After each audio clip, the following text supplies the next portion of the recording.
special thing to me to be behind the mic, but tonight is particularly special because this is my mother's first time seeing me live. That's my mommy live. So in poetry and ministry, there's so many things that you can talk to, that you can speak to, that you can speak against, that you can uplift. And I know that, especially in the Black community, we have a lot of secrets. In families, we hold a lot of secrets, and we talk about generational curses, but a generational curse cannot be broken if no one talks about it. If you're not telling your kids what's happened, you're not allowing them to have the forethought to avoid the situation when it comes their way. A lot of generational curses come because we don't talk about things. And so this piece came from a conversation.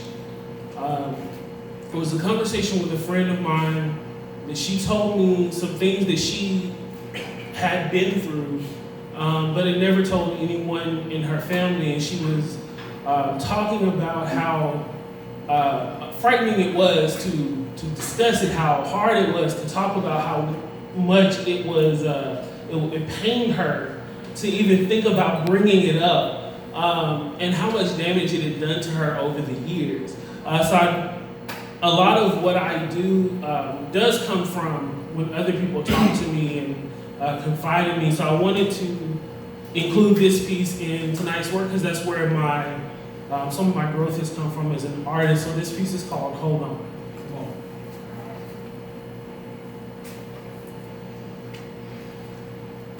There wasn't anything that I could say to make her believe me.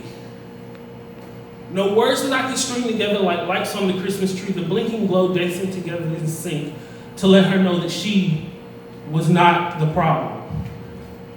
A Christmas tree. It was the last thing she wanted to think about. It was painful for her to remember times of manufactured joy just to recall the look on his face when he chose to unwrap her present long before Christmas got there, and she, trying to gather the shattered pieces of its contents, went from man to man to man to try to find one who would put the broken pieces back into the box. She tried her best to cover up the torn wrapping paper and retie the bow, but they, each one opened her gift with no intention of making it whole again. Each one ravaging her shiny parts. Each one took a piece from the box. Pieces she thought she'd never be able to reclaim. Pieces of her sanity, of her heart, and pieces of her hope for a husband years later. And she still can't look a man in the eye. Afraid she'll see what he's trying to hide, she tells herself that she instead is the problem. She looks down the drain in a motel bathroom, wondering if that's where God is. Somewhere in the dark, somewhere between sunset and sunrise, she looks for him. Somewhere in every man's eyes, she looks and tries to find a glimpse of him and hold on to a reminder that someone still cares. Hold on, don't give up. The tears create puddles in the palms of her hands, each drop signed with the name of one more man she placed on a pedestal so high from which he would inevitably fall, just like her tears. My sister, I'm sorry. I'm sorry that they did not guard your heart, that they took what was to be protected and damaged it all the more, that the hands that were created to comfort you became symbols of destruction. I pray that you would give the broken pieces to him that can put them together more beautiful than they were before. I pray that you will experience the purest love known to man, a love beyond expectation, a love that you are worthy of just because you are his. Please know that you are beautifully broken, and your brokenness will only draw you closer to him. Let his healing water soften your heart like clay so he can reform and refine it. You are not a victim. You are a survivor. You are a product of grace. Those things that were meant to bury you became the dirt under your feet that will elevate you. Bow your heart to him. You are his daughter, and your past will never change his perfect love for you. So just hold on.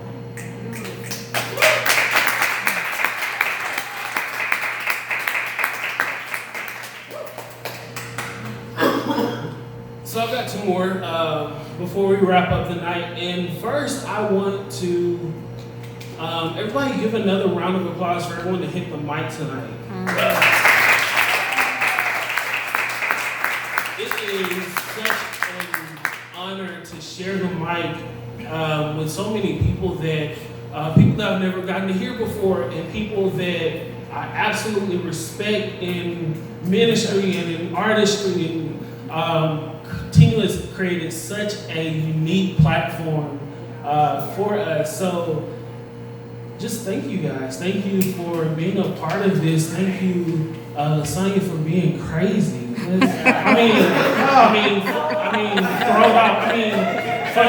Funny. Thank you for being funny. So the next piece is just for it's for my black women. Our black women are some of the most disrespected, mistreated, downplayed group of anyone. So this is an ode to black women.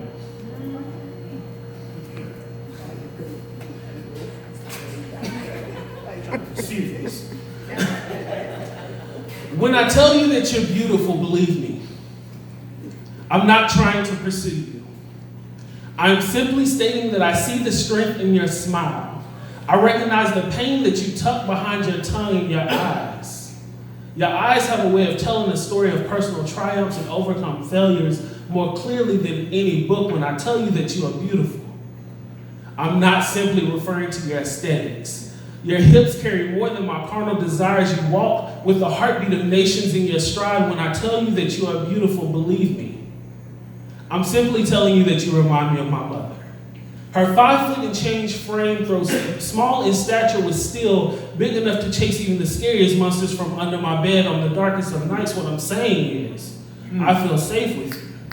The melanin in your skin, the melanin in your sun-kissed skin reflects the light, mirrors all that is good in the world, and makes even the darkest corners of the earth more bearable. I'm captivated by your resilience.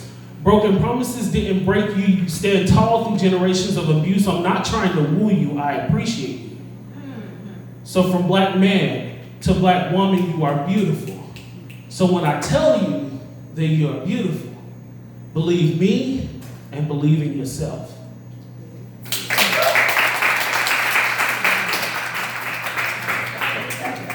So this last one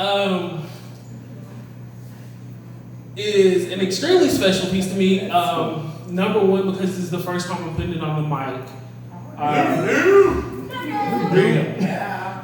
So if you follow me on social media, there's a couple things you're gonna know. Number one, I don't sleep. You see me posting in the middle of the night, mind your business, don't say nothing. I don't want to hear about go to bed. That ain't what I got on there for. Secondly, but the other thing that you'll know is that I have y'all can argue with somebody else about this, but I have the most amazing nephew in the world. He is 1 year old. He is by far the smartest kid, the funniest kid, and so I wanted to do this piece today for a couple of reasons. Number one, because it's a new piece, it's always fun to put something new on the mic. But today is also my brother's birthday, which is his father. So if y'all could, on the count of 3, turn to that camera right there and say happy birthday, Steve. Birthday. 1, 2, 3. Happy birthday, Steve! So I wanted to put this piece on the mic. I told Miss Vicky the other day it's gonna be amazing if I make it through it. Because I love my nephew. Kids turning into a pump. I'm just gonna be real with mine. So this is a piece called Langston.